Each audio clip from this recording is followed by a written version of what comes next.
Salut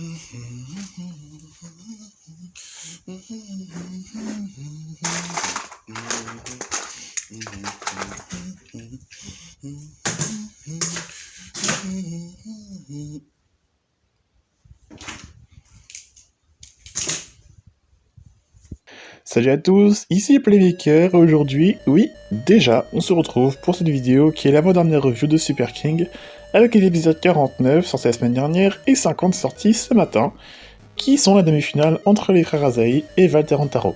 Dans la continuité de la revue précédente, celle-ci fait aussi partie intégrante de la revue finale de Super King, et cette fois-ci je vais me focaliser sur les frères Asahi. Sur l'épisode 50, je n'ai pas grand chose à dire, si ce n'est qu'il y a quelques trucs qui me chagrinent. Le combat n'est pas aussi ouf que j'avais aspiré en termes d'animation, mais on a la relation des frangins qui est mise en avant tout au long du combat, surtout sur la fin avec le dernier gars explosif, où on sent qu'ils ont tout donné pour ce combat, pour contrer le Mara Tornado. Hikaru qui s'est soudainement souvenu qu'il était stratège, et Hyuga qui s'est soudainement souvenu qu'il pouvait ne pas foncer tête baissée tout le temps, et qu'il pouvait agir par instinct selon la situation, comme quand il a affronté Free dans l'épisode 10, et se mettre d'accord après une énième dispute, bref.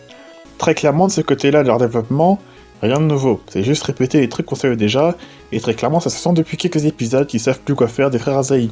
Parce que dès le départ, ils sont simplistes au possible. J'ai vraiment l'impression que les scénaristes ont voulu ramener tous les anciens parce que ces anniversaires obligent, et pour justifier leur retour, ils ont bouché les trous avec des fichiers textes protagonistes, et bim, Hikaru et Hyuga. Des persos qui se complètent, mais qui ont une relation fraternelle un peu chaotique. Mais individuellement, ils sont tout sauf ouf. Hikaru est un stratège, mais doute de lui en permanence. Et Hyuga n'a aucune cervelle et fonce dans le tas sans réfléchir, à répéter Gun-Gun-Da 15 fois à chaque épisode. Et ça va se répéter du début à la fin de la saison sans aucun effort de développement. Au cas où on aurait oublié qu'ils étaient entre-temps. Et c'est marrant parce que c'est l'un des nombreux problèmes que j'ai avec les jeunes Blader, mais j'en parlerai plus tard. Autre problème qu'on a avec ces persos dans l'animé, c'est la manière dont on les met en avant dans la série. Elle n'est pas du tout naturelle. Genre, pourquoi va s'intéresser à eux? Parce qu'ils ont des toupies Super King, et c'est tout.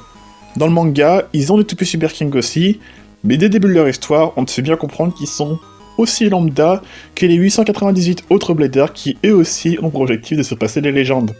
Et le plus triste, c'est que tout ce que je viens d'expliquer, résume parfaitement les deux personnages, parce que, ils racontent rien, ils sont pas intéressants, ils sont pas attachants, ni charismatiques, ils sont juste chiants.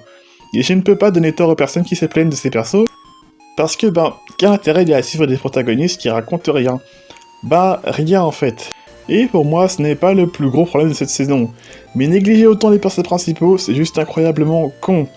Et je ne peux pas en dire plus, car je garde le reste pour ma review finale, qui sortira à la fin du mois, ou début avril si j'ai des soucis, mais je devrais pouvoir m'en sortir pour fin mars. D'ici là, il y aura peut-être d'autres vidéos sur la chaîne, probablement en lien avec la saison 6, sachant qu'on devrait avoir des informations le 15 mars si je dis pas de bêtises.